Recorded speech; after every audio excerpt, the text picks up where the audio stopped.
Record. Okay. Hello, everyone. Welcome to Start Your Dungeons. I'm Adam, I'm Bryce. and today we're talking to Luke Stratton, the author of Pirate Borg. How you doing, Luke? Army, welcome. Thank you for having me. It's my ship now. No, it's good to have you guys. I watched your video the other day. It was great. Well, thanks for joining us up front. I just want to say, being just such big fans of this product, we're just really happy that you were able to join us just to have a little chat. Yeah, that's great to hear. I think a lot of people think that people don't have time for this kind of thing, and I was like, if you don't have time to talk about the thing that you made and you love the most, then you're in the wrong business. Oh yeah. Yeah. Uh, So, Bryce, do you want to start us off? yeah, so I want to kind of start with again, I know we had talked about not doing a whole like super introduction and kind of getting to talk a little bit of your background at least because I'm mostly interested in it as somebody who's worked a little bit on the sides of it. How did you get into like working sort of in the tabletop industry and wanting to do this whole like idea with Pirate Borg? Yeah, well, COVID was actually really fortuitous for me. My day job at the time, still my day job, but less so now, is concert lighting design. And COVID, all concerts went Oh away. gosh. Yeah. So I spent the first month of COVID playing Breath of the Wild, and then realized I needed to do something creative with my life till work came back, and then realized I needed to make money doing something. So I started drawing pirate ships for my D&D game, and then I started drawing them for a Patreon, and I had been supporting a couple Patreons, especially Che and Peku, and Che kind of like gave me the nudge out that he was the Gandalf to my Bilbo and gave me the nudge out the door. And I started a Patreon, and by the end of lockdown, the Patreon was covering all our bills. Oh wow. um, and that was like a mix of like really hard work. I was a little late to the Patreon map maker scene as far as like the guys who were there early, like Chain Peku and Tom Kartos, you know, were you could do anything and be great because there's nobody else doing it. But I really carved out a niche for myself by doing just pirates and just ships.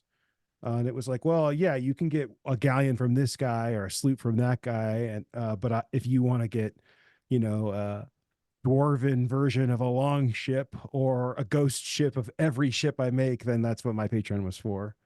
So then after maybe 2 years of the Patreon, I took a break from running my Pirate 5e campaign, and my friend ran Morkborg for us, and it was like just an absolute blast. And I had gotten into the OSR kind of first through Andrew Kolb's Neverland, which led me to Dark of Hot Springs Island, which led me to the OSR, Mhm. and then especially like Knock and Morkborg. Mhm. And I was like, you know what? I think like I could take a couple weeks off the Patreon and hack this thing into a pirate game. It would be perfect for that. So I started doing it, and at first it was like bright yellow, and it was very like Morkborgy but pirates, Mhm. and it like didn't work with my maps. Like it like I would be like holding this yellow thing on my iPad, but I had these like old, sailing ships. So I was like, this doesn't work. So I redid the whole like color format, and then, I'm 40, so like I used to run a software company. I've been in concerts forever. I've done a lot of things, and I know enough about marketing. I know how to research really. So when it came time to like, okay, I'm going to kickstart this thing, I just copied I pirated everybody else's Kickstarters. I like made all the same kind of banners, and I made a trailer, and I just did all the things that I think most people are probably just too lazy to do, or they give afterthought to. Um, and the Kickstarter, instead of like hitting maybe my biggest goal on the end, it hit that on the first day. That's awesome. Um, and by the end, it's still to this day it has the most backers of any Morkborg project besides Cyborg, which I think Wow. is uh, a lot of that is luck, but a lot of that is just like I just put in the hours, all the Yeah. time. And I was in a situation where I didn't have anything else to do, so I had the hours. That's also, Well, you uh, definitely got the colors right. Yeah. because if that had stayed yellow, it would not have worked. No, it wouldn't have. And I mean, there was a point I went through a lot of phases. Like at one point, this book was going to be called The Dark Caribbean, and it's Mhm. going to be for Mork Borg and fifth edition. And then I was like, I'll just do a zine for Pirate Borg. And then I was like, well, I don't want people who are playing in Galgenbeck and the whatever the accursed land of Morkborg is to be like, I want them to be able to add this to their Morkborg campaign. But Mhm. then after I went down that road, I was like, oh wait, there are flutes like in my naval campaign rules. Like flute is a Dutch ship. Like it doesn't make sense that that's an Morkborg world. I'm going to make it in my own world. So then I added the Dark Caribbean back in, but just like a taste, like just like 6 pages on the factions and like the flavors from the Dark Caribbean, but it's not like there's not a whole lot of setting in the Pirate Borg book. Right. So, I actually really, I'm a history major. mhm. And to me, I think that's what grabbed me. I think we talked in our review of it of Pirate Borg. I was just not a Morkborg person, at least from me just kind of getting the setting didn't grab me, but Pirate Borg really grabbed me because of that setting and it felt like a fantasy version of almost real history. Oh, that's exactly what it is. Yeah. Yeah. And I, And I, I just love that. yeah, I think well, a couple things. For me, Morkborg, when we played it, I think I had the PDF before we played it. And I remember being like, this looks really cool, but this is almost more like a graphic design magazine than an Mhm. RPG. Like Yeah. how can these rules work for a real RPG?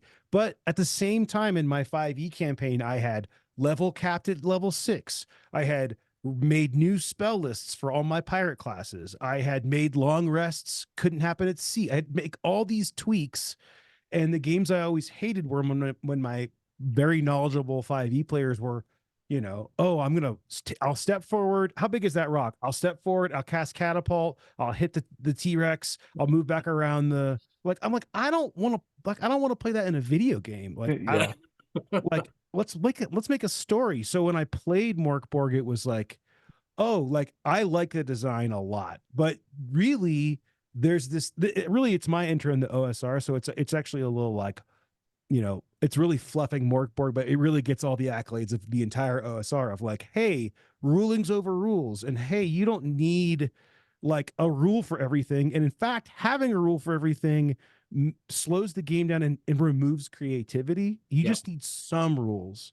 So that's the first part. Tacking onto what you're saying is like, I like that was great, but when like if you look at real history, it's incredible, man. It's like Captain Morgan's life alone is almost, it's such a movie that hit it by the time the 90s came around.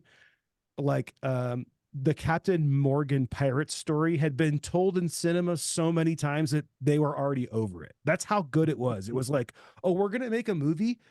Captain Morgan, Captain Blood, the book is literally just Captain Morgan's life rewritten. I mean, this guy, like, he they went down to raid Maracaibo, and do you know this story, this backstory? I do not. I'm intrigued. My Okay. area of history is a little bit more obtuse than this, Yeah, so yeah. Well, I'll give you a quick yeah. factoid because all this is going in the Dark Caribbean. It's such good gold.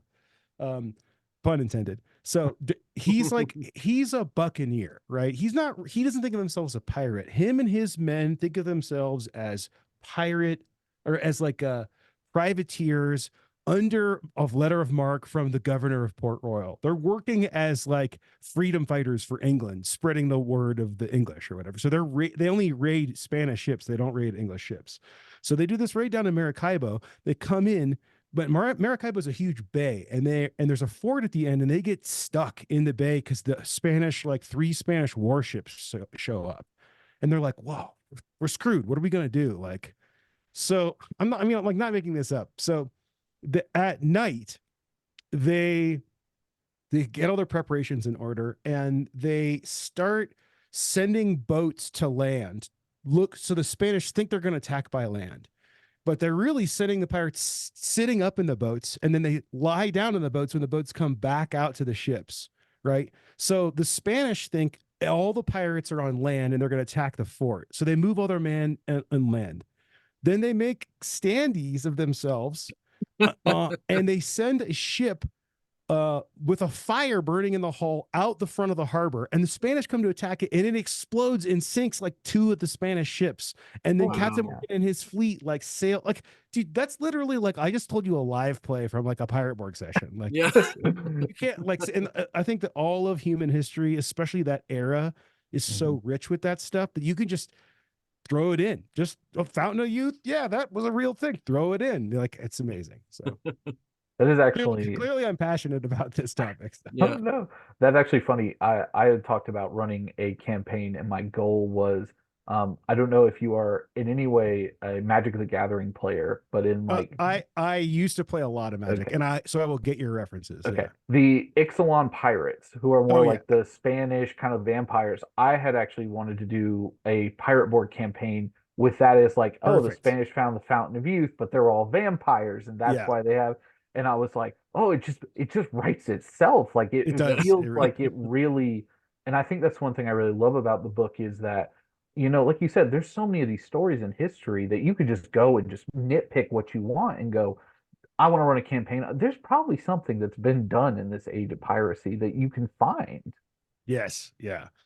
Actually, Ixalan was a decently big influence on Pirate Borg. Okay. I mean, the art style is like it's different. I can't recreate that at the speed I would need to get a book like Pirate Borg out if I could even get that talented. But I just love that they did, it's basically like Chult and Tomb of Annihilation Yep. meets Pirate Borg. You've got this Right. dinosaurs, you've got this like kind of Mesoamerican race, the vampire. I love that the vampires are white and black Yeah. in Ixalan. Right. It's like perfect. Yeah. It's such a weird combo. And then you've got the merfolk The and merfolk, yeah. yeah, It's like a even if it's like if you took Pirates of the Caribbean and then Pirate Borg is like a little bit more fantasy, but like Lovecraftian horror. Ixalan is a little closer to D&D. It's like the mix Right. between Faerun and Pirates of the Caribbean. Yeah. yeah. Speaking of animals and dinosaurs, I have a question. Who was it you who created the D6 roll where you be an animal as a class? Because that is one of my favorite things of Yes. all time. I mean, so it's weird. It's one of those like it was a stretch goal in the campaign, and pulling back the curtain a bit, like I was always gonna do it if I didn't hit the Okay. stretch goal. I was like, I'm not gonna not make this class. I don't think I had it drawn yet, but I was like, obviously, so the seventh class is called Haunted Soul, so you can play as like a Right. vampire or you can play as a skeleton zombie.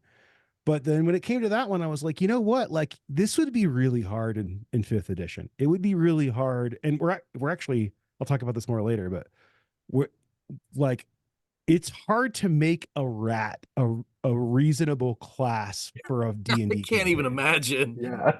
But in Pirate Borg, like we see this on the Discord all the time. There's actually a conversation on there today where people are we got some new guys who are like, hey, like my 5e players are really worried about like how deadly this is. And then I've got my like, the crew of Pirate Borg like Limit Run peeps are like, oh dude, don't worry. Like if they get murdered, like if they get murdered by a necromancer or a wizard, they don't get murdered, they turn into a chicken. And there's a class for that. Or like I just think there's a lot to be gained from playing the character as you, the person, the player, and experiencing it through different characters that is against what I think people would expect in a long-term campaign. And I think Right. if you've got a campaign and the captain dies and he comes back as a talking parrot, like yeah, he's not going to be a brute in combat anymore, but like he could totally still be the captain of the ship. So I think that it's an essential part of the Pirate Borg experience. Oh yeah. I'm Fantastic. excited. Yeah, no, I'm excited. I'm actually for April Fool's Day, I think at my local game store, I'm gonna run and they're not gonna know it, but they're gonna show up and they're all gonna be animals. Yeah. Oh yeah. I mean, I had one guy who actually at Genghis Khan last year, Hobby, a good buddy of mine, GM, runs a lot of Morkborg and Pirate Borg and Cyborg. He had prepped a game, and I don't know if he had prepped it quickly or had not read it, but he had thought that the animal classes were like humanoid versions. So he handed out all our pre-gens, and I was like a crocodile brute. And I was like, this is awesome. Like, why not? Like, or like you can be a monkey rapscallion, you know, like, or a parrot sorcerer. Like, so there's definitely plenty of room to like do a whole camp. I mean, I've been saying a lot for a while. I really want to see somebody do a whole campaign as monkeys or rats. I Oh think that my would God. be, or at least a one Now, shot, you know? now I feel like I want to do a mashup of Pirate Borg and Humblewood. I was gonna say Pirate Borg and Mouse Ritter because Mouse Ritter is Yeah, you know, into the odd BX. It's pretty yeah. much Humblewood, you know. Yeah. Hmm. So speaking of, you talked a little bit about it before, and I know it's something coming up. Talk about the Dark Caribbean stuff, because I know you said like originally with the Pirate Borg stuff, it is this setting that you've created and you're looking to now like expand it as your next thing. So I Yeah. personally I'm excited because for me it's, the idea of being able to take a world that I think is so interesting and port it to any other system, which is already kind of does now, but then having rules and things defined within like fifth edition and stuff Sure. seems so cool to me. So there's kind of like a bigger topic here in that I think a lot of people we see this all the time with Morkborg. People are like, oh, it's too dark and there's not enough there to run a full campaign and like people like me and my friend Shane, like we're always scratching our heads. In fact, Shane this weekend at Hexacon is going to run a 4 series Morkborg campaign to prove you can run it as a campaign. But we get confused because the BX has less like advancement for players than Pirate Borg does. That's And true. and about the same as Morkborg. I mean, like in BX, like we literally were looking at the other day in BX, when you gain experience, you gain more hit dice and your saves get better. But like, and maybe your to hit gets better, but that's the same as your stats getting better in Morkborg. So Hmm. when people make this argument like, oh, this like those games don't really support long-term play, I think what they really mean is that that setting doesn't draw them for a long time because you Yeah, could totally play a 10-20 session Morkborg campaign. It just isn't going to be about your character getting better like it would in fifth edition, right? Right. So with Dark Caribbean, like my original plan was always to make this book that was basically like when I got Neverland 5e, I was like, if this book existed, but it was Pirates of the Caribbean, you know, and it like if you have you guys seen Neverland 5e? Do you know I this have book? not I've actually. seen it. I've taken a Oh, look at it. so this book, this is it right here. Um, basically it's Peter Pan, but Yeah. like Wendy is a witch and Oh, John wow. is a necromancer and the pirates are all undead. And it's basically what you'd think fifth edition Peter Pan would be like. Well, when I bought that book, I was like, if this was Pirates of the Caribbean, like the real Pirates of the Caribbean, that would be, I want that to exist. And, you Mhm. know, that doesn't exist. So I started making it, you know. Mm. Um, so then the idea becomes like, well, Pirate Borg is a good vehicle for this. You just have to give the GMs the tools to run it so that they're not relying on their characters looking at their players handbooks, which they don't have, like, and wondering when they're going to get these cool new features. In a pirate campaign, the features aren't on your character sheet. They're the size of your ship. They're the context that you have in Havana. And they're the spells that you learn from the wretched cultists. You know, there are all these like little things that you've gained from the world. And maybe some of the pirates have come and gone, and the ones that are still there are old and haggard or they're legendary, you know. So that's basically the book I'm building now. I am it's gonna have like all 5 factions that are in Pirate Borg are going to be like drawn out in more detail with like a relationship chart. There's reputation tracking. It's are you guys familiar with Worlds Without Number? Yes. Yes. It's a kind of like think that kind of book, little less text, a lot more Yeah. art, you About to know. say that's a heavy book. It's a hefty tome. Yeah. I'm a very visual learner and a very visual designer.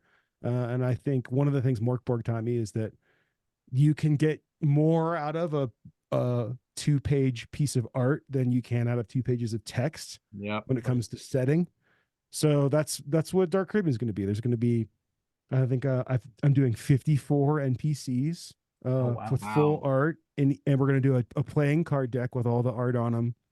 We're going to Dang. do I've been doing my New Year's resolution is I do one every morning. The first thing I do every morning is an NPC, and then there's going to be maps of all the major islands and cities, and then Right. lots of generators for populating things that aren't populated. So So to talk about that, then it doesn't. Is there going to be like any like actual like fully drawn out like sort of like campaigns, or is it more of like a source book to draw your own campaigns from?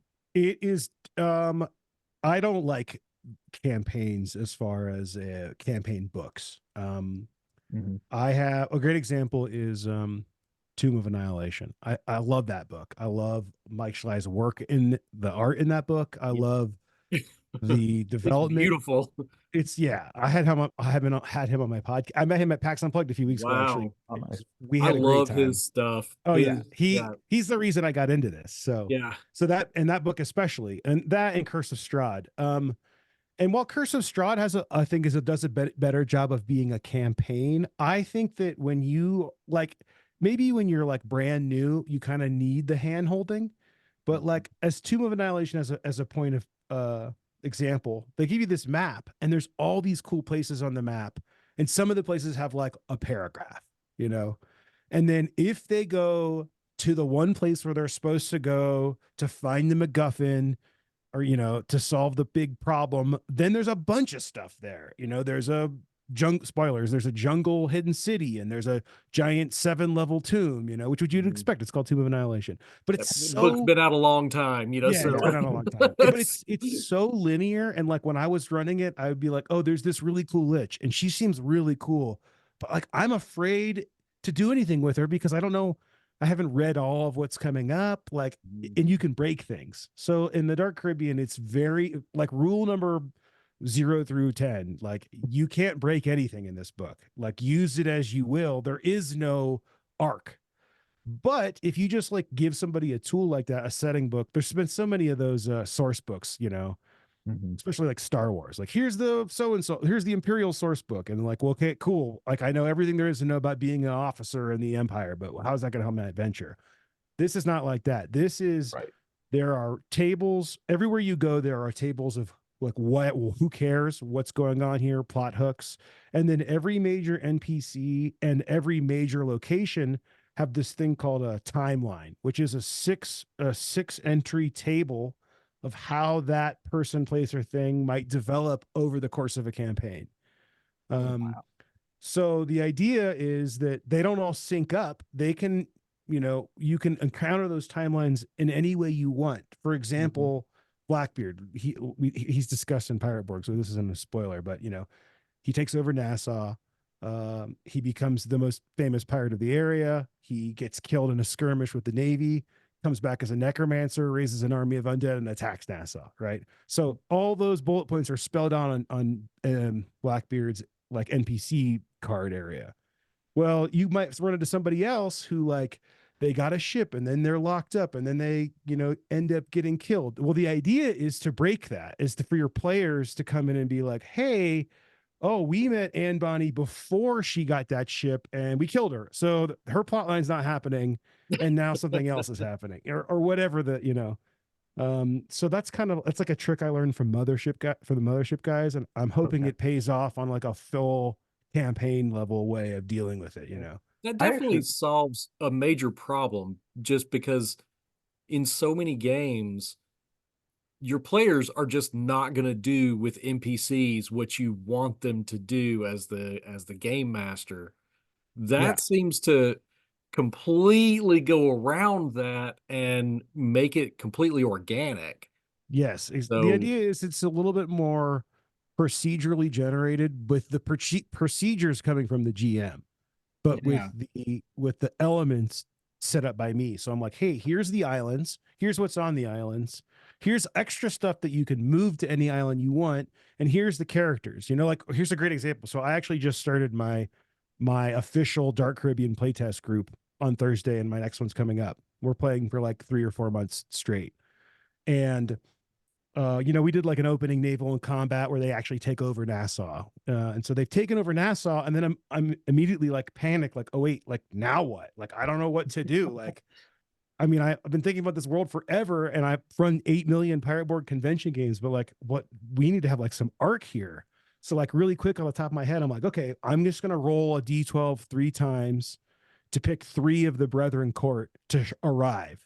So they rolled up Stede Bonnet, they rolled up Bartholomew Black Bart, who's like the inspiration for Princess Bride, Dread Pirate Roberts, you Yeah. know, and they roll up Charles Vane, who in Dark Caribbean is called Bloody Vane, who is a great NPC because he's like the crazy blood cult pirate. You know, they all wear like blood stain rags, you know, and they've got blood splatter on their shirts as like their, you know, dress.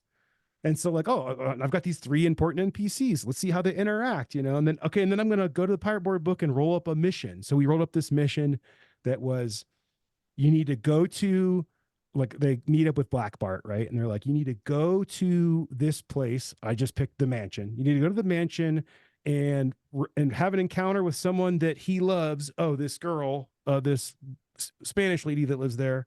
And you need to steal something from her. Okay, a thing on her bedside, and it has to happen tonight. Okay, and the thing they don't know is that there's a complication, which there's another crew on the job. So like they spent the next hour planning a heist, getting into this mansion, you know, and then my job is just going to be like, okay, well, what's going to happen if they fail, or what's Black Bart going to reward them with when they succeed, and then where's the next hook? And you just keep rinsing and repeating until they've been everywhere, you know, and then the world ends. So Sounds I really, great.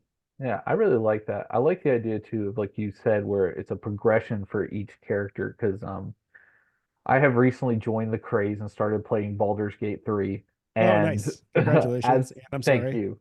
It is consuming me and my wife's life. So I did something where I was in the Durgard uh Underdark area, and it said, "Hey, you need to save this guy." And I said, "Oh, I don't have an item. I'm gonna teleport out back to the like starting area and go to a shop and come back." And when I came back, it was like, "You missed your chance. The dude's dead.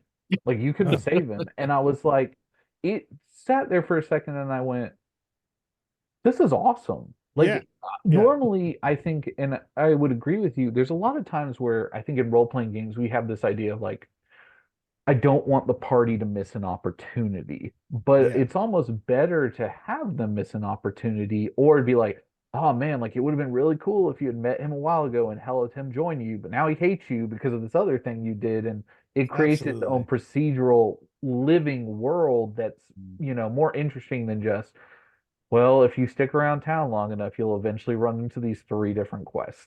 Yeah, Yeah. exactly. Yeah, I love the idea that it's living and breathing, and Mhm. actually, I think that that's actually paramount to a Dark Caribbean campaign. Like one of the things that we kind of touched on in the Pirate Borg book is there's in the underwater location, there's like a coral reef outside of Black Coral Bay. In this cave, I mean it's pretty hidden in there, but if you go to this cave, there's a coral shoggoth that lives there, you know.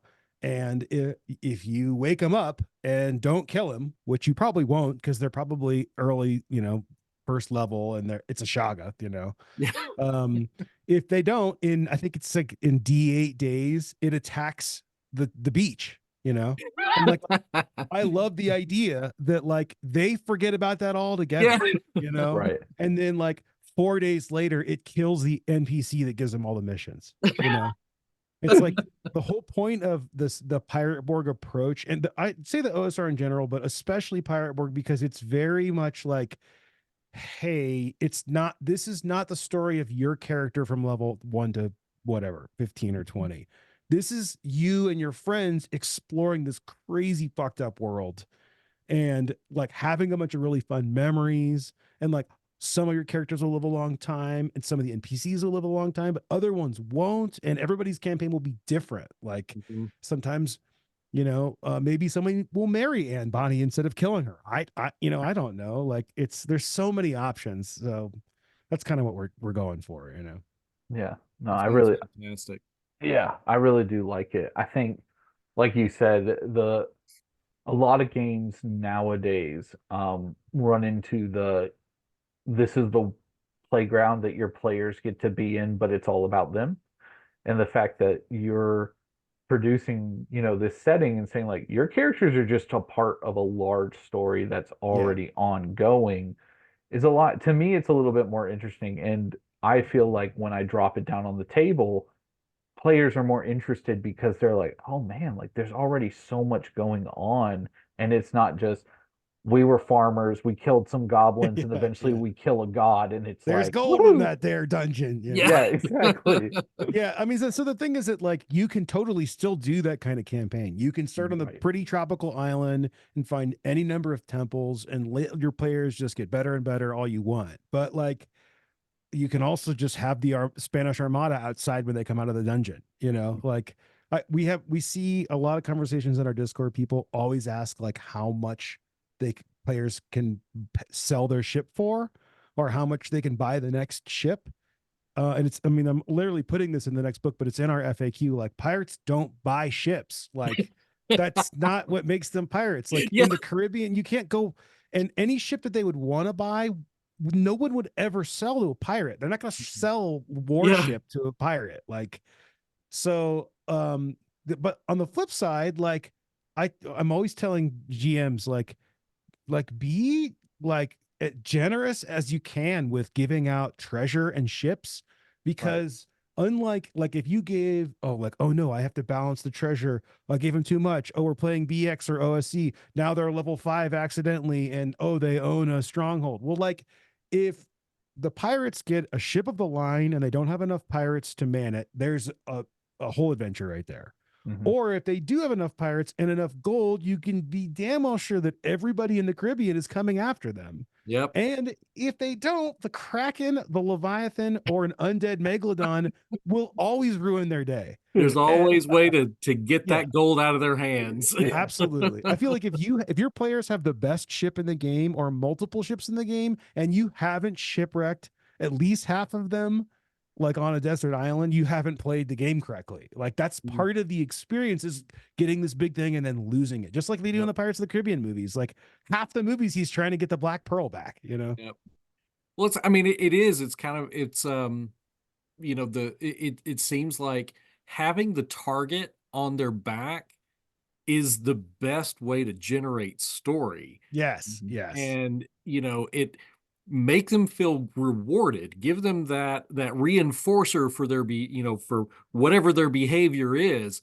But then they need to take that, they need it taken away in the Yes. most dramatic fashion I've for the got a next story point. I've got to let me look this up.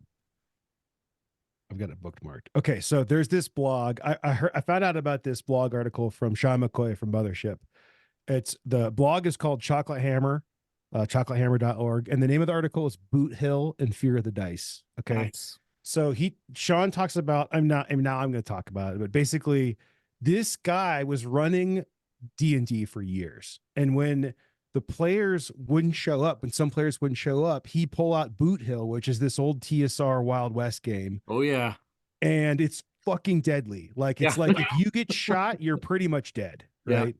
And it turned into like the best political intrigue campaign he'd ever run, because his players got really, really it wasn't about like going and killing dragons. It was like, oh, if we take over the saloon, then we can start like turf wars, like an economic war against the other gang in town.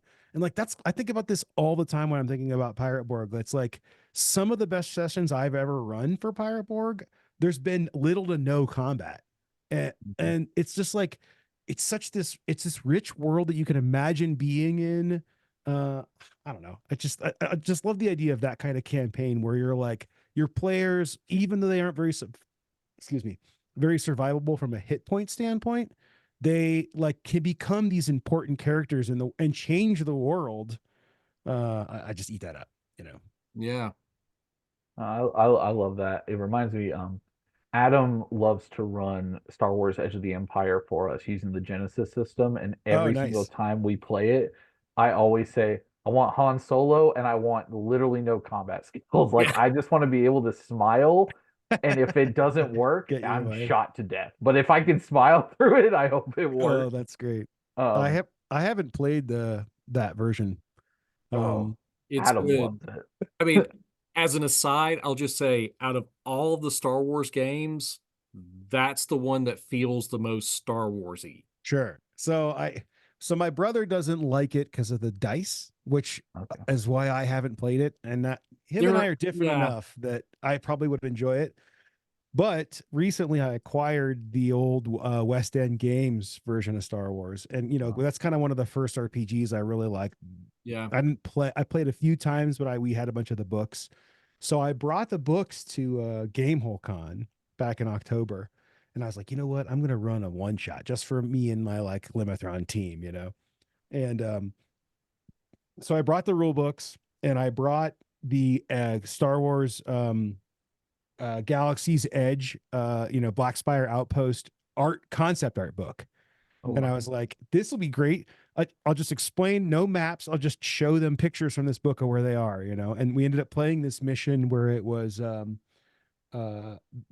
basically the encounter where Leia and team take out Bosch and take his armor Hmm. before they go to get Han, Hmm. And I got about halfway through when it got to combat. I was like, and we're playing with like the first edition, I don't know if you guys have played it, but like the way that One time, combat, a long it's time like, ago. it's just like if you get shot, you basically lose your turn and there you have to Mhm. roll and I was like, this what? And I was just like so deep in the OSR that I just like pushed the books to the side and basically just used Pirate Borg rules to run this Star Wars combat. So then for the next week at home, I mean, I don't know, someday I'll maybe release this, but I started making a black and white hack using all the old art and the cyborg rules, and it's called See You in Hell.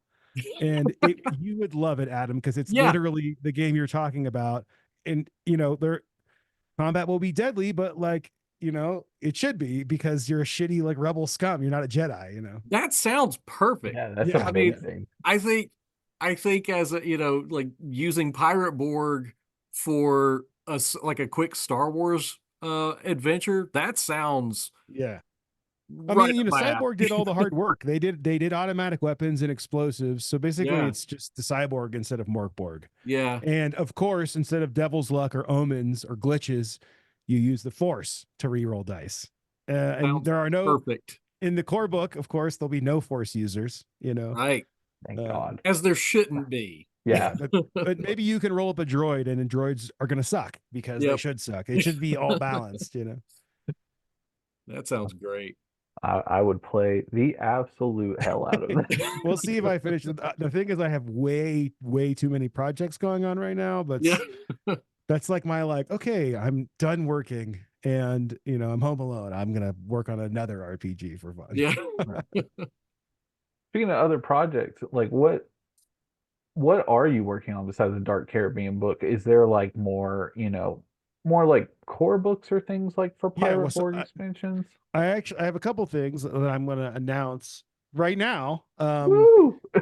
So okay, so first let's talk about the Dark Caribbean. We've decided it was always going to be a 5e book as well. And Mhm. for with the success of Pirate Borg, we thought for a while maybe we do like we did with Pirate Borg where we would do a Pirate Borg book and then a 5e stat zine. Mhm. But I am a big believer in like, A, kind of giving the people what they want, and that B, if you want to play that big long character arc heroic pirate version, 5e might be a better fit. So we're as part of the Dark Caribbean Kickstarter, we're working on a 5th edition version of Pirate Borg, and we're gonna have I think we're gonna call it Ooh. Pirate Ship. And it's gonna have all new classes, and we are going to attempt to convert the Tall Tale class. So we'll see what a 5th edition talking parrot or monkey class looks like. But As why if I not? needed to be sold even more on Yeah. this. Yeah, and we're gonna convert the adventure, the Curse of Skeleton Point, which is actually it's really ironic because right before I got on this call, my buddies in Legends of Evantris, who did this like crazy $4 million Kickstarter, just told me they ran Curse of Skeleton Point in 5th edition on their YouTube channel. That's So I'm awesome. like, oh yeah, we have to do this. Like this is gonna be a thing. So that's really exciting. So basically that Kickstarter is gonna have like two paths. The Pirate Borg path, the OSR path, and then the 5th edition path. So we're really excited for that. But then the other thing is that like literally, I think Friday, I decided to participate in Zine Quest, Awesome. which is in February. And I've been working on this adventure that's basically like the vampire adventure. It's basically Curse of Strahd or Castlevania on a pirate ship. And You it's got my almost, money. Yeah, yeah, you it's got our money. almost done. And I almost had it done for Halloween. I was like cramming to get, because I'm always making stuff for the Patreon. And I Mhm. was like, if I could get this done for Halloween, people, that would really be great. But it was going to be like not quite as good as I wanted and come out on the 31st, which is useless because who's going to read it on the 31st and run it? So I decided that we're going to do it for Zine Quest. So this means it's going to be, we'll have, hopefully, barring some terrible shipping thing, we'll have it for Gen Con and Origins this year if you don't back it. But that, I think that I'm aiming for maybe the March or February 6th for that. But basically, okay, so I'll tell you a little bit about it because this is my thing right now, is what I'm working. I basically stopped all the Dark Caribbean stuff on Friday, except for the NPCs I draw every morning, and to finish this thing. Um, Basically, vampires in this adventure, and a certain kind of vampire in the Dark Caribbean, are called pelagic vampires, and they come from being bitten by deep water, ocean dwelling deep one type creatures. So instead of being, kind of inspired by bats and wolves, they're inspired by fish. Huh. Um, as such, they're deep water creatures. They don't have a problem with the sun. They have a problem with the moon because of the way that the tides work. But the really fun twist is that they're not allergic to garlic. They're allergic to vitamin C and ascorbic acid. So they feed on scurvy pirates because Yeah. that's what they're lacking. Oh my So gosh. I'm really excited about it. We're gonna put an additional class in there. It's Oh, either going to be sweet. a full deep one class or it'll be a pelagic vampire class. Since there's only just like a little blurb in Pirate Borg about being a vampire, this will be like, I think my idea is that instead of rolling an ability, you'll roll a d6 to see how deep your origin is in the ocean. And each level of the ocean will have a different related ability. Like the guys that are from the Haddle region, which is the deepest part of the ocean, are going to be able to see in the dark, but they'll really not like the sunlight, that kind of thing. That So that's really So excited. cool. It's yeah, that sounds called fantastic. it's called Escape from the Maelstrom, which is the name of the ship, the Maelstrom. So pretty excited about this. I'm We feeling are a too little now. Yeah. I'm feeling a little crazy that in the middle of working on like the biggest project of my life, I added another Kickstarter in the middle. But I think we actually think it'll be better in the long run to have something rather than having like a year off. We'll have something in the interim between the two big projects, Mhm. and hopefully it'll drum up support.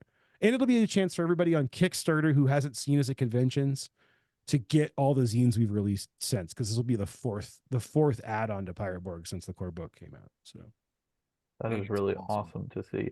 Speaking of like things that you do, and specifically you talked about Halloween. I loved that when I could go, I ran at my LGS Talk Like a Pirate Day, was able to bring and like play Pirate Borg there. Is that something you guys want to do yearly as like oh a hey, yes. So the plan is we are definitely doing it again this year. awesome. And the plan is for the Dark Caribbean Kickstarter to launch on that day. Oh, sweet. Um, we also have a Harbor Master program, which is basically you get like every game you log as running a public game as a Pirate Borg GM earns you more rewards, free rewards from us. Now Mhm. we're a little behind on announcing all the rewards because there's clearly so many things going on, and Yeah. it's literally, I say we're a company of 1.9 people because it's me and my brother who's like full time when he's not at his other job, Mhm. and another part time employee, Alan. So it's like there's not very many of us, but we're gonna have those. We'll definitely have those by the end of the year, probably Mhm. way earlier. But it's going to be things like one of the top rewards is a Harbor Master D2 Oh, that you that's can, sick. it's like you have to be a harbor master to get it, Yeah. and we're doing things like I think we're doing like bookmarks and stickers, like all kinds of cool swag, kind of like if you're familiar with Dungeon Call Classics that they do for their Right. Judges Guild, um, that kind of thing. But we want the swag to be really cool and hopefully useful. Hmm. And we'll definitely do another big push for Talk Like a Pirate Day. Um, Awesome. yeah, one thing that we're in an interesting spot because since Free League is our publisher for distribution for Pirate Borg, we can only sell it through Kickstarter and through our web store. We can't sell it to retailer stores, so it's a little hard to get like, hey, retailer, sign up. We can give you all the add-ons, but not the cake. It's like we can give you all the icing, but we can't give you the cake. You know, Mm. Interesting. so there's a little bit of a navigation there. Luckily, Free League is huge, and it just has like it just requires a little bit more attention from our store owners. So Yeah. if you are a store owner and you want to participate, shoot us an email.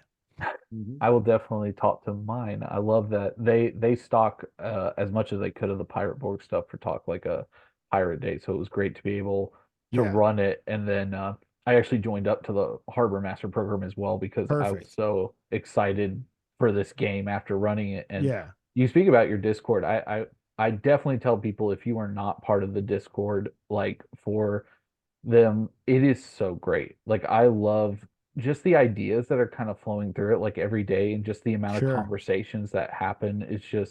It's one of the nicest discords I think I've ever joined in terms of just like people are just so nice and willing to chat about, literally anything. Yeah, I don't really like obviously that's on purpose and Tyler and I are very very active in it. But I have been in other discords that like I don't know, they're just some of them attract really toxic personalities and like Hmm. those people aren't in our Discord server, which is really nice. Also like I've seen a lot of, just in the history of the internet, you see all those people who are like, they get power hungry on being in mod. And since we Hmm. moderate it still, it's kind of like there's no like, oh, that should be in this channel. Like we just answer it where it shows up, like Mm. we just try to be the Discord, like the game company we wish we could have had when we were growing up, Right. instead of this like amorphous corporate entity. Instead it'll be like, what do you think about this? And sometimes it'll be like, oh, I didn't think about that. Like, yeah, good catch, So I actually had one guy, shout out to Mimic. He submitted, I think, like 57 typos in the Oh wow. third printing of Pirate Borg. Oh, And it went wow. through two professional proofreaders, my publisher, and it's been in print like for over a year. Like, Mhm. so that's the kind of people we attract, like people who seem to really care, who are really into. I mean, I wouldn't have thought that there were that many pirate fans out there because it's not, it's not a D&D server. It's a Mhm. pirate, like Pirate D&D, Pirate Borg, Dark Caribbean, that kind of thing. So No, it is wonderful to be a part of. I recently joined another game company's Discord, and it is probably one of, I won't name them, but it's probably one of the worst ones I've ever been in, yeah, sure. just because they let regular people be their moderators, Oh and it yeah, ends yeah, up being a problem where the game designers, they'll have questions that are asked of the game, and they'll answer them, and then it's like the game designer goes, "Hey, they're actually wrong," yeah, yeah, which yeah. has led to I mean, like that a happens in our Tyler will say something sometimes and I'll be like, I actually know this, but it's usually about stuff that he couldn't know, like right. design origins and stuff like that. So But Yeah. if it's just a small number of you guys, that's manageable. But yeah. yeah, I mean that's the kind of stuff I don't really do Discord, but the few times I've tried, it's been like what Bryce is saying, and I'm just like, just shut off the voices. Yeah, I think it really depends on the server, and ours isn't so active. Like the kind of people that are in there aren't the kind of people who are like in other Discord servers, there are people who are just like, oh, this is the community I identify with, and then I'm gonna hang out in this Discord server all day and talk about other stuff. Mhm. And like Pyreborg's the Limithron Discord server is like focused enough that there's not a lot of general chat. It's mostly on topic, which is good. And then if it's off topic, it's people who have something in interest talking about the topic, not just, I think part of it too is the OSR and new SR specifically. It's like Tyler and I had a really big learning experience at Gen Con because our first Gen Con running Pirate Board games, we had one of our GM's wives got COVID, so he couldn't come. So we had to pick up his games. So we ran like so many Pirate Board games. And then we wanted to run a Limithron's Guide to Naval Combat like mega 5e game, one of those games that when you walk by the convention, you're like, oh, what's that? Like, Yeah, so we Right. brought all our stuff. And like, this really is not like a slant against the system or the people who play the system, but the kind of people who show up to play Pirate Borg and the kind of people who showed up to play Dark Caribbean, same designer, fifth edition mega game, were like, it was so different. Right. And we immediately found, and mostly it was one or two guys, but we immediately got the like, oh, actually, if he cast this, it would be this range. And then like all they cared about was the rules and how to Mhm. rule, like how their rules could like circumvent the DM's plan. Whereas Mhm. in Pirate Borg, there yeah. are no rules and there are no people who show up who want rules. So instead, they're only there to like have a cooperative, fun storytelling experience, and they're not against the DM. I Yeah. think that mentality kind of comes from there being so many rules. Mhm. So that was and that could have been just that one group. I've been in plenty of 5e games where that wasn't the case, but at Mhm. our Pirate Board games, that can't happen because Right. who's going to rules lawyer us on our own game with 2 pages of rules? Right. But I mean, I, but I think you're onto something just because, I do play a lot of OSR style games, and I don't know if I've ever had an experience like, the level of rules lawyering that I do with, let's say, anything that was made from D&D 3rd edition on. Yeah, And it's Pathfinder too. Yeah, yeah, Pathfinder. I mean, it really is about the intricacies of the game and how a player, like you say, can pull one over on the game master. yeah, And part of that also, I think, has to do with the way that people have approached MMO RPGs, like sure, video games. And sure, they see the DM as being an opponent, especially like a yeah. PvP kind of thing. When some DMs run games like that, I have a friend who Right. runs his games like that. Oh man, I missed the roll, or like, oh man, I was like, wait, so you're trying to kill us right now? It's Yeah. like, and that's fine. Like some people Jerk. like that kind of gaming, and there are enough rules in a game like Fifth Edition or Pathfinder to make that a style of play that you can explore. Now, clearly, that's not the style of play that we see on Critical Role or Dimension 20. They're playing Fifth Edition. Like you don't. That's one of the cool things about Fifth Edition is it is very adaptable because it has so many rules you can take or leave.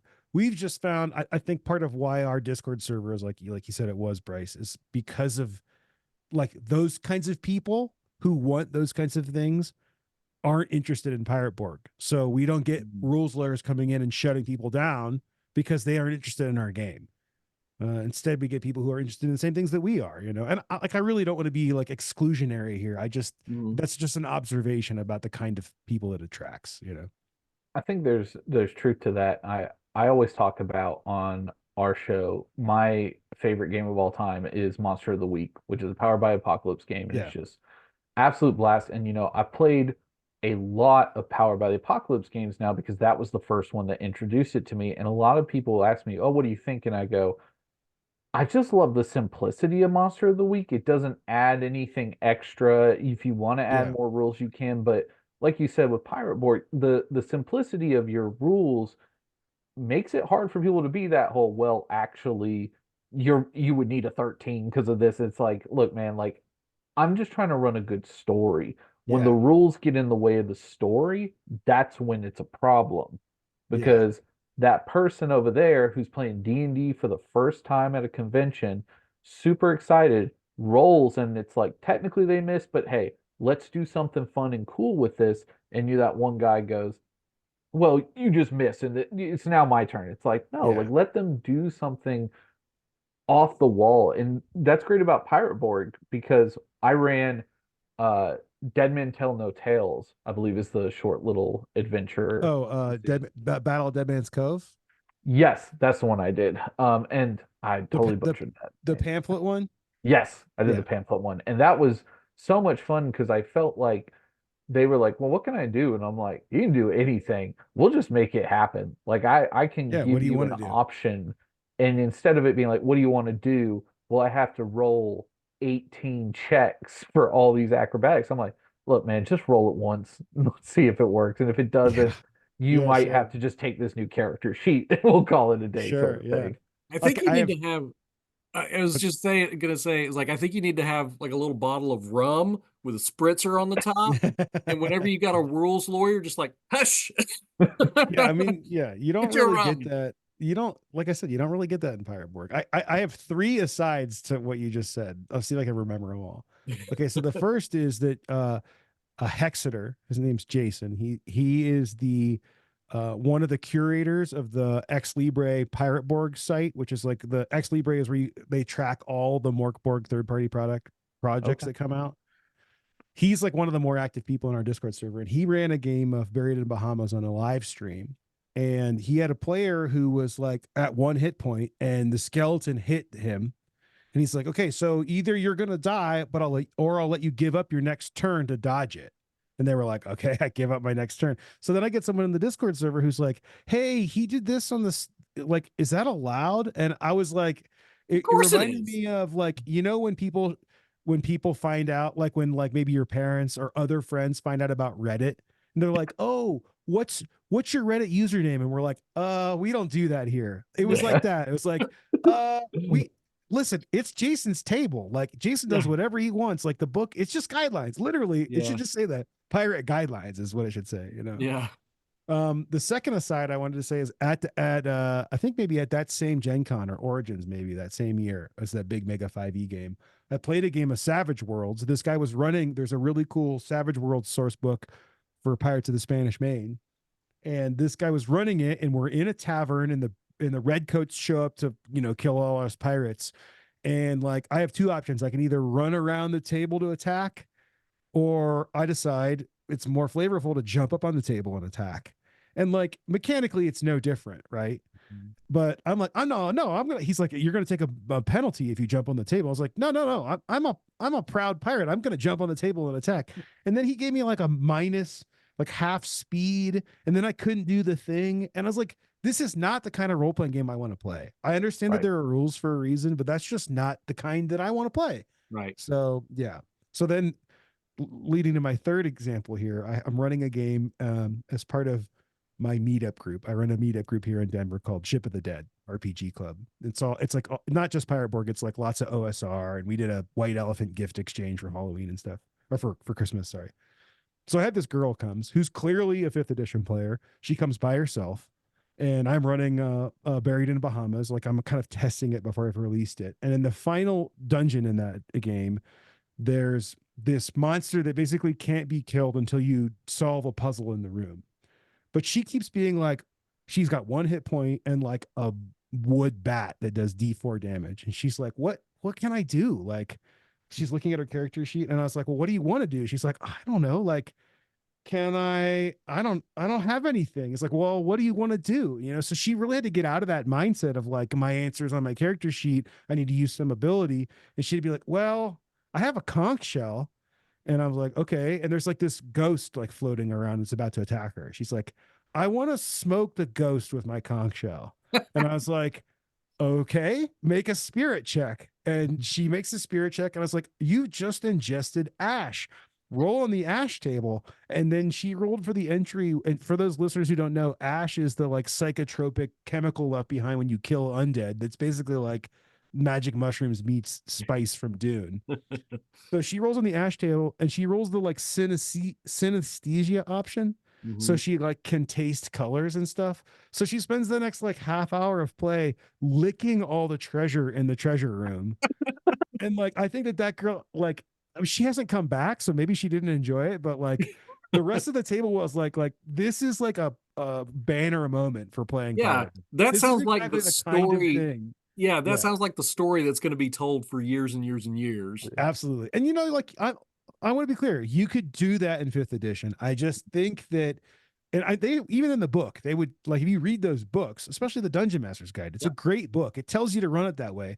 But by giving you all these class features, it's kind of like it's more show don't tell. Like you can yeah, say don't use the rules, but if you give rules to everything, people are going to point to them. If they right. spent 10 hours building their character, they're going to want to make sure that ability can go off. If they just roll their character on on their phone and and it's a rat, like they're not going to care about that as much. So, but you Yeah. know, I digress.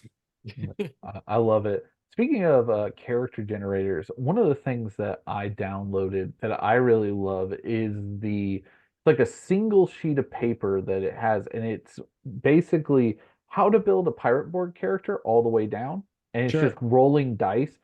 And that is one of my favorite things ever for any game because it's just like, oh, you died, here's this sheet, roll it, and just keep going. Like, and it takes like 2 seconds. And I think in a game like this where it is brutal at times, and when I ran it as a one shot, I was like, if your character dies, they die, and like you can just be Steve, who's also part of the crew, kind of thing, Yeah. if I wanted to. And like I really enjoy that kind of aspect, I think, like you said, where if you have a character with a bunch of rules, you're going to try to do it where it's like, oh, I'm stuck with all these things. But when it's a little more open, your options are, well, I don't really have any abilities. Like I have this one thing, but I guess I have to think outside the box to Yeah, do your what I I mean want your to do with the abilities don't character. define you, you know. I Right. think in a role playing game, at least I don't think that they should. And I mean that's really just the kind of play that we're trying to encourage. And it's those old, dungeon crawling tropes from the BX days. It's like, well, yeah, maybe you're not a thief, but that doesn't mean you can't be smart and like sprinkle some flour on the floor to see where the wind's coming from, or roll some marbles, or use a 10-foot pole. Like those aren't class features; those are your players being smart players. Mhm. And I think it does kind of break the meta consistency a little bit. Like if you're I've actually been watching Sly Flourish's channel a lot, and he's running Shadow Dark a lot Great. lately, and he talks about like there's this balance now because there's players like they're so squishy that like, well, they feel like they can just sacrifice their characters to solve puzzles. Well, you don't want that.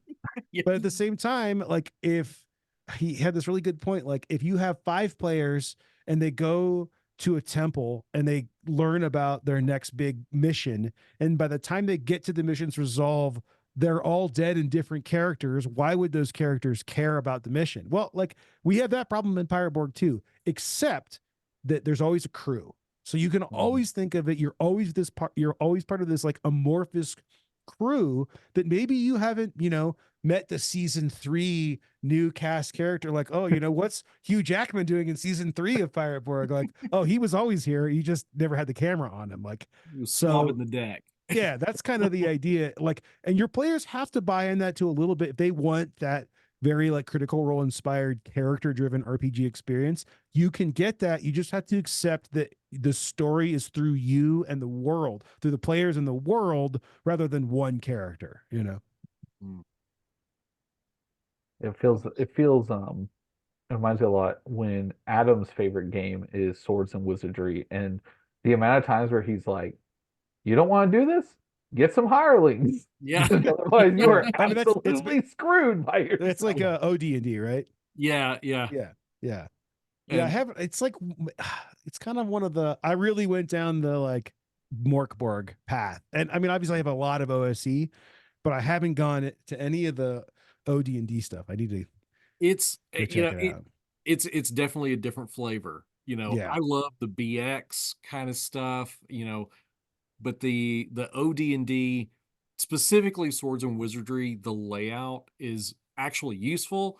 The original OD&D box, I have no idea how those people played that. Oh yeah, yeah. I've taken a look at some of the PDFs. I think I'm like, oh wow, It's this just a is. mess. I mean, even though I have the original, AD&D Dungeon Master's Guide, Yep. and I'm like, when I'm reading it, I'm like, dude, there is so much text on these pages Uh-huh. and so much of Gary Gygax, not even preaching, like commanding me what to do with Yeah. my campaign. I mean, like there's some really good nuggets in there, but I'm also like, wow, like this could have used an editor to be like, Yeah. no, you're talking to a gamer here to run a game, not no. Yeah. It comes off like you're reading stereo instructions or something. Yeah, Um, sometimes, or like just the fact that he has stuff in there that I'm like, when would I use this? yeah. Like he has like when your characters of these races reach this age, they get these modifiers. And I'm like, man, can you imagine running a game where you're playing for so many years and the GM is so strict on the rules that he's like, oh, you're actually reached 50, so now your dex is a -2, which Yeah. is ageism. Come Have, on. have you ever Like, seen the rules like in AD&D for being a bard? no. It's ridiculous. Is that in what's that in? It's in I actually have it in here. Let me step off camera. Yeah, I'm curious about this. Uh, he is such a Adam is more of a deeper like sort of old school D&D fan. So it's Sure. like all the knowledge and stuff where he'll be like, and this is why back in the 80s they did this, and I'm like, I don't know any of this. Oh wow. Um, Nice. So is that like that's like the reprint that they did, yeah, right? these are the reprints. Um, so pretty sure it's in this one. Um, it's just it's so yeah, 117. It's so ridiculous. I mean, it's a bard. It has to be sort of ridiculous. But like I don't know if anyone could play a bard. I think the rules on it are so ridiculously limited hmm I that need to do I need at some point I need to do like a bard meets what's the jester in Darkest Dungeon. I need to do a Oh class yes. like that. Oh, that would be sick. Because That there would I be. mean, if you look at like Black Bart's pirate code, like his like one of the first real pirate codes, it actually has rules about like the musicians must perform 6 days a week and they rest on the seventh and they must perform at these times. And I was like, dude, they definitely had freaking musicians on board. Yeah. How else you gonna keep up that morale? Yeah, exactly. Yeah. Once you run out of grog and it's like if you bring a woman aboard, you get killed. It's like crazy.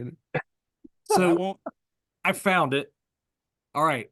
So remember, in AD&D, you're rolling 3d6 down the line. You sure. know, it's there's no, roll four and, drop the lowest. Sure. That's just like most normal Pirate Borg. Yeah. Yeah. So a bard must have scores of 15 or better in the following abilities: strength, wisdom, dexterity, and charisma. What? Ow. Furthermore, a bard must have at least a score of 12 in intelligence and a 10 in constitution. So you have to make a god roll. Yeah. Yeah. That's But crazy. that's not all. Okay. So they also begin play as fighters, and then they have to get fifth level of experience. And then after that, once they achieve like up to eighth level, they have to multi-class as thieves. And then they have to like leave thieving off and begin clerical studies as druids. What? Wow. This is not And at first I was gonna say like at least you can tell he has a high amount of respect for the performing arts, but now I'm like, wait a Yeah. second. I think what it I've was, toured with musicians. None of them have done any of those no, things. no, no. I Definitely think not what it studied at was church. I think what it was that people had been asking Gygax for a bard for, Yeah. a long time. And he was like, fine, you want one? Here it Here, is. And here you you go. Yeah. never play it. Yeah. I mean, from my limited knowledge of the man, it seems like that's on brand for him. Yeah. Yeah. I had Well, I had a question about specifically because you draw so many maps and different things. Do you use any sort of like miniatures in Pirate Borg? Is there like a specific thing where you're like, if I'm using models for this, I'm going to use these specific miniatures or any sort of thing? I know I feel like with these games you kind of don't need them as much, but Yeah. is there Well, any I've done the full gamut. I will offer a disclaimer in saying that I do not like modeling as a hobby. I find painting models to be frustrating and not relaxing, and especially in D&D and RPGs compared to a war game, the time to use ratio is abysmal. Mhm. And I don't I can enjoy see it, so that. I don't participate. When I was running my fifth edition campaign, I purchased a lot of I have I have a Kickstarter for this game called Sea of Legends, which has incredible, maybe a little bit more Ixalan, but very Pirate Borgy miniatures. There are, there's an undead faction, there's an Atlantean faction, there's a Mayan faction, and an Aztec faction. And then I have all of the models pretty much for Rum and Bones, which is a Right. Seamon game. And I used to use those all the time. Um, First, I found that Pirate Borg is a little bit more grimdark than those models in my mind. But the real thing is with the OSR and with writing Pirate Borg, I've kind of transitioned to this style of GMing that I called art directed theater of the mind. Okay. Where I'm really big in, especially as a battle map artist, I will, my Dark Caribbean game is it's at a board game bar or like a D&D bar that has we reserve a table with a TV in it, and I'm very big into showing my maps. I think maps are a huge part of the hobby that I would never want to remove. Right. Nice ones, shitty ones, parchment ones, digital. I think they're all really, really great in grabbing the player's attention and helping them plan. But I think that the miniature thing actually, for me, can really detract from the imagination side, especially like over COVID, all the Foundry and Roll20 play. I would spend all this time finding great art. Now I would have probably used Mid Journey, but I would spend all this time getting like the perfect art, photoshopping it, making tokens. In person now, I've found that, like I said, art directed theater of the mind. So I'll show concept art or battle maps, but then I wonder if I can show them to you. I have a really cool system I came up with. Here,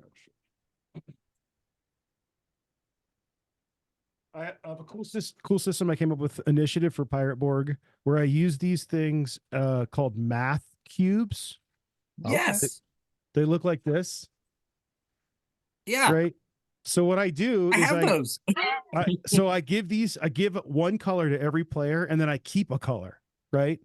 And then when they roll initiative, I'll usually go in table order, but sometimes I don't. Sometimes I'll let them roll, and if I let them roll, I'll stack this thing in the order, and after you go, I put it at the bottom, so Oh, you can that's always so tell smart. Yeah. who's up next and how far away your turn is. But then for them, they can use this as their mini. Now it's not like the prettiest thing, but here's the thing: nobody thinks this is a pirate, right? Nobody is imagining what this pirate looks like. If I pull out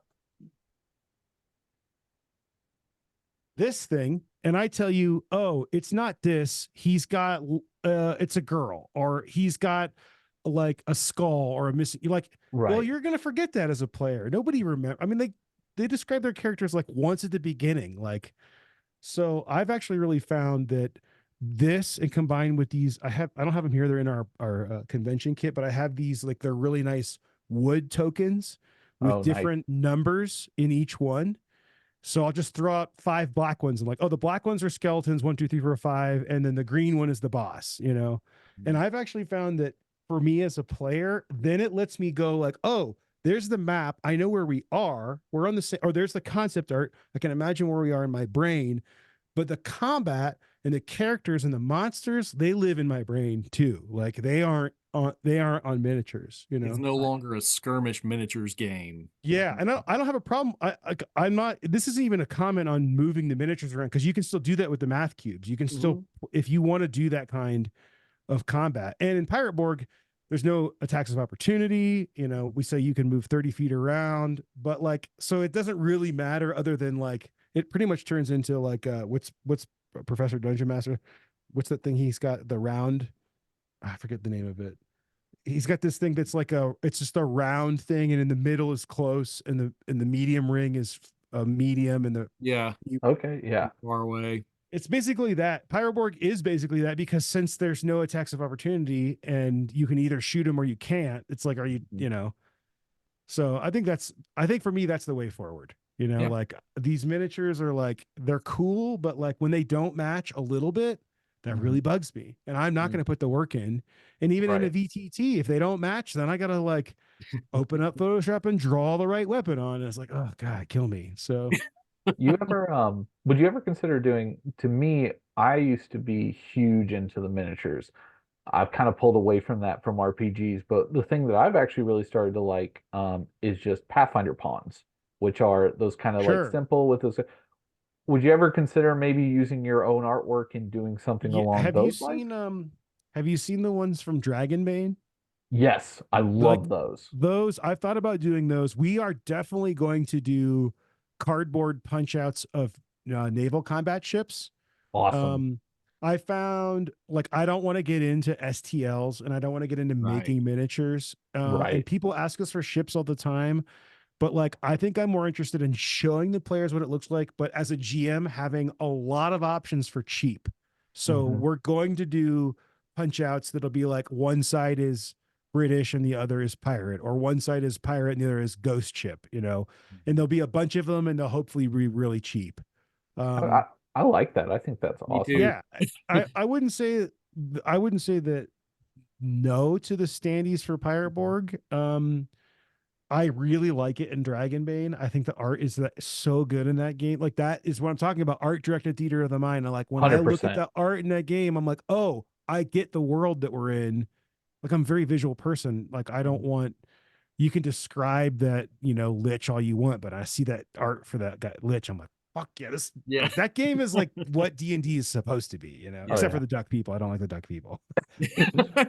I kickstarted that one and I remember getting it and being like, I cannot believe how much stuff is just Yeah. in this box. Yeah, And I didn't kickstart it, but I'm always next to Free League at the booths, and like we've ended up playing it a bunch, and I play one of the pre-gens, but I've played him like 4 or 5 times, and he's like in charge of our whole group. Like that game is like it's incredible. If you're looking for like the game that you thought D&D was when you were like into like cool wizards and demons and dragons, like that's the game. It's you're not going to be although there's still the duck people. I was gonna say you're not going to be a tiefling, and you're not, still duck people. So Yeah.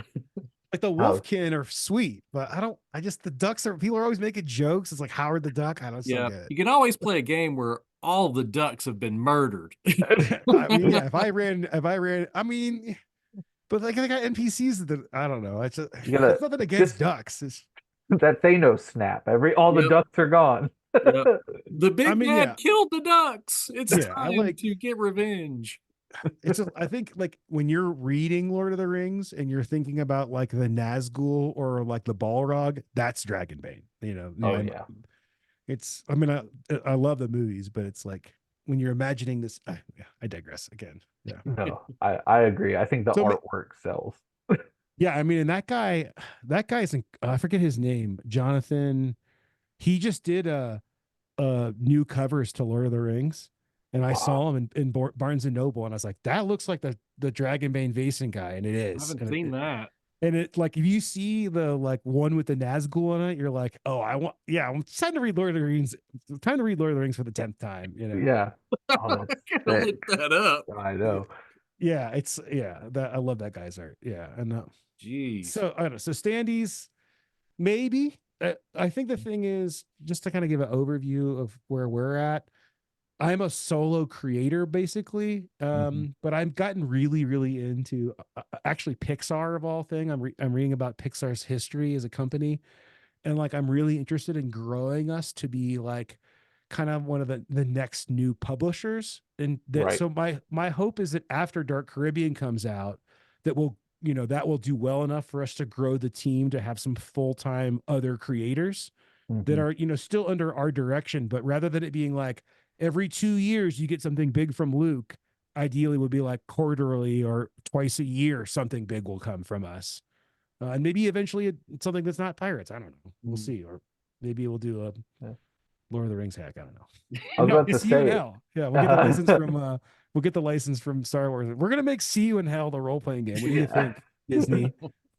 I love it. Is there to speak on that, is there anywhere besides like the Dark Caribbean that you're like, man, I would really love to touch like a certain fantasy or a Oh, sci-fi? well, so the thing is that Pirates is the only IP for me that is not that's not an IP. It's like an era of history that I'm obsessed with. My other big ones are Lord of the Rings. They're Aliens and Alien. Like the fact that I'm not wearing my alien hat's kind of weird. I'm usually always wearing my alien hat. Um, and Star Wars. Like those are the ones that I've always loved growing up. So for a while I was saying, especially in interviews, that like my dream project is to get the license from Fox to do a Morkborg hack of aliens in the Darkest Dungeon art style, where you're not playing, Oh, it's not Alien, the horror game, it's your Space Marines, but like with cyborg rules, same thing as I was yeah. saying with Star Wars. But the reality is that like I don't think now that Disney owns it, they're never going to go for that license. They're never, and I'm never going to if I can afford the Aliens license, I'm not going to make a Morkborg hack with it. It's like, Yeah. and Free League has it now anyway. So that's a dream project that'll probably never happen. I just had the idea of like, oh, it's basically like Space Hulk. Like, oh, here's the alien hive. You're going down in the drop ship. Let's rock. That's a dream project. And then I would love to do a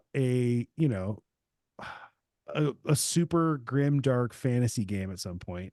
Mhm. But like the world, does the world need more of those? There's so many of those. Like that's literally the whole hobby. So I don't know. Mhm. Yeah, we'll see. I think the idea of playing a game where the PCs are wizards, everybody is a wizard. Um and you're in a very like necromancer driven world, and nobody is heroes except for the PCs. That'd be a cool nice departure. Mhm. It's still dark, but like you're the White Council basically. Imagine the White Council from the Hobbit, like from the movie, that one saving grace scene from that horrible Yeah. trilogy, uh where they're fighting. Like imagine if you could make a role-playing game out of that. I think that would be pretty cool. Yeah. Yeah, I don't know, but who know? Like the reality is that like we're really trying to build a brand and a community.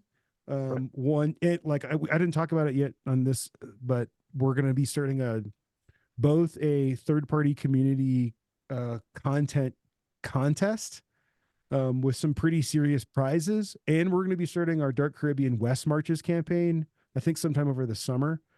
And we want those to be like long-term staples in our community. So it's not going to be like so many other role-playing games.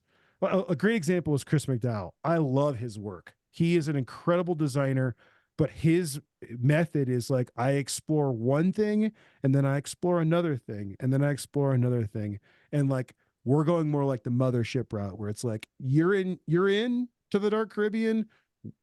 Are you going to New England? Are you going to ancient Egypt? Man, I don't know. Are you going down to Atlantis? Like maybe those all have source books. I don't know. It'd be cool. So Mhm. we'll see. Like what I want to be clear, Chris McDowell, huge inspiration. Nothing wrong with that, but he makes like one book and then another setting. In the same world, but you can't tie them together. And I want to be able to be like, let's go. So Now I want to see your version of a world book set in basically Ralph Bakshi's World movie, wait, I don't know what that is. or no, Wizards movie. If you have not seen it, Ralph Wait, Bakshi's what? Wizards movie is an absolute mental craziness. I went on a binge. What, I the love I 70s? love his films. He's a little bit kooky. He does animated sort Oh of man, I'm films. gonna check this out. Yeah. Oh yeah, definitely check out Wizards. I don't know if you'll like it. I I mean, I'm it's pretty big into wizards. That people are okay. always like, especially in my non-gamer community, people are always calling me a pirate. And I feel like people who know me that I'm not a pirate. I'm like a wizard that hangs out with pirates, like that. I'm like the guy. I'm like if like Gandalf made it out of the Middle Ages, and then he was just like smoking pipes, hanging out with pirates while they like drank rum. And instead of drinking tea and red wine, he's in the back cabin casting spells, but only when he really needs to. That's me. So. Wizards is where my heart is at. Yoda, Gandalf, those are my Mhm. my icons. So I don't know if you can't see it from this angle, but let me see if I can. I have my camera off for me. I'm gonna see if I can show you guys this. This is my wizard wall. These Oh. are all different wizards. Uh, and, I've got Dumbledore, and I've got a big one of Yoda that you can't see because of the lamp. But I also have like my mom at my wedding, which was like a Lord of the Rings themed wedding, and my dad in this wizard costume, and like Einstein and Jerry Garcia. So That's great. yeah, yeah. So, Very Uh, cool. I think we're Well, gonna have to wrap it up. I actually so have to go to work. Oh, now. No, I'm Not sorry to hear now. that. I'm just Oh, gonna tomorrow. Yeah. Yeah. No, call it we time. actually we went longer than I expected. So Yeah. It has Well, been an absolute blast, just talking, but I have 5 rapid fire questions I all right, want let's to do ask it. you right Let's at do the it. end. Yeah. First On my one. podcast, I call it the broadside barrage. Ooh, I like uh, that. I'm Yeah. not stealing it. I'll think of No, something no, you got to think of as something new. Yeah. yeah. First one. What is your favorite RPG game besides your own? I would never say my own. That would be sacrilege. That's a hard one. Can you give me like a little more direction? the next Okay. one. What's your favorite one to play with new RPG players? Like if you had to pick a game and go, I'm gonna teach people who've never played RPGs, what system would you Look, I pick? know it's supposed to be rapid fire, but I'm going to give you a couple things real quick. Yeah, you're good. Obviously, Mork Borg is amazing. Mhm. I don't think that's a good first RPG. I think as far as like hot new that I'm like, this game is sweet. Mouse Ritter is Mhm. very well designed, based on Into the Odd. But I haven't played it yet, so I can't say that it's my favorite. Um, yeah, yeah, I don't know. I guess I'm just gonna say Mork Borg. I think Yeah. that's yeah. The Mork Borg engine is my favorite. Yeah. Awesome. What is your favorite type of candy? Oh man, white chocolate pretzels. Ooh, that is a good choice. You know, I've asked these questions so many times. It's so interesting to be on the other end of them. Um, if you could work with someone in the gaming industry, who would it be and why? Oh, that's a really good question. I was gonna say Johan. I would really like to work with Johan Noor on something, but the problem is that him and I are often fulfilling the same role. Mhm. So I feel like if that happened, I wouldn't be doing what I normally do because he'd be drawing it. Though that would still be cool. It'd be cool to see him do a Pirate Borg thing. Mhm. Um, or so I could write a Morkborg thing and he drew for it. That'd be cool. But my real answer is Sean McCoy. And Sean McCoy's not really like working on anything but Mothership. Like they don't even go to conventions right now. They're so busy with Mothership. But like that dude, every time I hear him talk or see something he's made, I'm like, this guy is like the smartest guy in the whole industry. That's my opinion. So, I'm excited. I kickstarted their new like 1.0 box, and I oh am yeah, so yeah. excited for that to Oh, drop in my hand. as did all of us 2 years Yeah. ago or whatever. I mean, I studied that Kickstarter to make the Pirate Borg one, and we delayed like a year, and it's still not shipped. So, but I'll say, I've heard him say they're making the game that they know that people in 10 years are going to play, and they want to make it Right. great for that person, not for the people who backed it. Like Yeah. that's 100%. smart. They're thinking for the long haul, and that's a Yeah. smart move. Okay. Next question. If you could ride any animal into battle, what would it be and why? Man. Like I'm trying to think, like we're in the Matrix Yeah. and I load up the program where we're going into battle. I mean, I can't not mention Falcor because Falcor is such a part of my childhood Excellent. from Neverending Story. Mhm. On top of that, Shadowfax Oh, seems yeah. like another great option. Hmm. Uh, yeah, I'm gonna go with Falcor. I mean, I could talk about this for all day. That's for the I next feel one. like I'm drunk right now. I'm just so amped on this conversation. And then last one of the rapid fire ones. What is your opinion on garden gnomes as a whole? I don't know. What do you mean garden gnomes as a whole? Well, Just like garden no, as a gnome. whole, like as a Oh, whole per se. as a whole, Yeah. I kind of feel like we have one. We have a nice one, not painted. It's just stone, and I like that. I kind of feel like garden gnomes are kind of like Christmas elves, and that they're like bringing it down. They're bringing gnomes down for the rest of gnome kind. You know, like when I talk about like the fact that Elrond is in the same, like has the same noun as elf from like Will Ferrell, like Yeah. that just seems like a disservice to both of them. You Yeah. know, They're and quite while different. I feel less strongly about gnome kind as a whole, I feel like I have, if you have 20, if you have more than, if you have enough garden gnomes to be a group, an adventuring party of garden gnomes in your garden, you're probably creepy, or your yard is creepy. Your house probably smells. I'll take the hate meal if you've got Yeah. garden gnomes, you're cool. I get it, but I just don't think that they're not my thing. I think I like the one that we have. I want to be very clear. Mhm. I have Garden gnome. one. I used to have two, and then a kid knocked it over. It broke. It broke. It Like, was was just it like one a from Michael. plastic one that like? It was, I guess it was ceramic or something. It was from Michael's, Oh and it yeah. just it busted. So it had to Earlier be in smashed. December, we did this. My buddy put together this thing where it was like a party bus that went to all different Christmas lights places in Denver, like Oh, houses, and like they research all the different houses, and then you take them there and you can drink while it's going, you know. And like I can tell you that it was really cool, but like some of the houses that had like too many of those little like, gnome adjacent statues, you're Yeah, like, I like this is weird. I would not yeah, hang out with this guy. yeah. They've got somebody locked up in the basement. Yeah, like wait. But then there was this one guy who had all like wire made, but they're like wire, but almost plastic fur covered dogs. And he had like 60 of them. Wow. And he was like into dog rescues, and it was the coolest thing. Instead Huh. of it being like weird, it was like they looked great. And it was like, oh my God, there's dogs everywhere. That's pretty neat. that is that is awesome. No Well, more questions. I would have done like 20 of those. Yeah. no, unfortunately, that's the only one I have. But Luke, I just want to say thank you so much, Yeah, of for coming course. Thank on. you. It was an absolute pleasure. And then before we get off, if people want to find things about you and about Pirate Borg, where can they find those things? Uh, well, Limithron is my moniker. Mhm. So at Limithron will get me pretty much everywhere. Depending on the service, though, you might get an answer from some of my team. The best place is to come to our Discord. I'm the only one that runs our Twitter, so that is to me, but Twitter is a weird place now.